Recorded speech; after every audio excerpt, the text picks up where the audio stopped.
Continuing coverage now, it's a story we've been following for months. Law Forward has filed a class action lawsuit on behalf of 193 voters whose ballots were not counted in the November 2024 election. Our Ellie LaLiberte spoke with one of the lawyers today. And Ellie, what does this suit hope to achieve?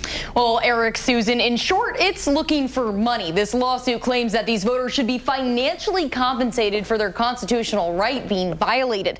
Now, the missing ballots would have not changed the outcome of any race, but Law Forward argues that this lawsuit will set an example.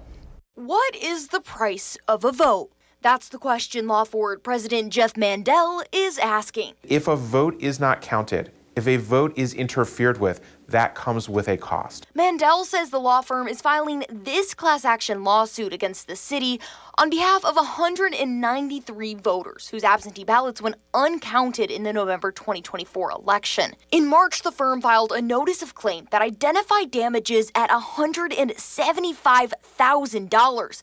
But the suit filed Wednesday will have a jury decide that actual dollar amount. These are people who took the time, made the effort, did everything right, and submitted absentee ballots, and through no fault of their own, the City of Madison failed to count their votes. Now, the lawsuit's 8 plaintiffs claim officials failed to take action to have their votes counted, citing an investigation from the Wisconsin Elections Commission. One of the things that I believe in very strongly is the importance of maintaining the integrity of our elections. The WEC chair, Ann Jacobs, says when some of the missing ballots were discovered, there was still time to have the votes counted.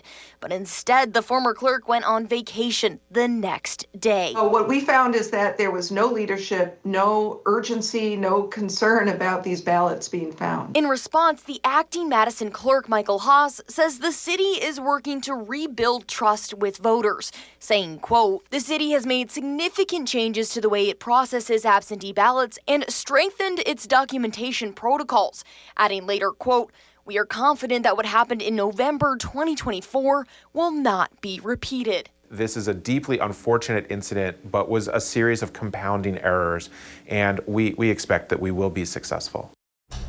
Now, Mandel tells me the city will have 45 days to show up and respond to the suit in court, but it could be a year or even longer before we could see this case go to trial.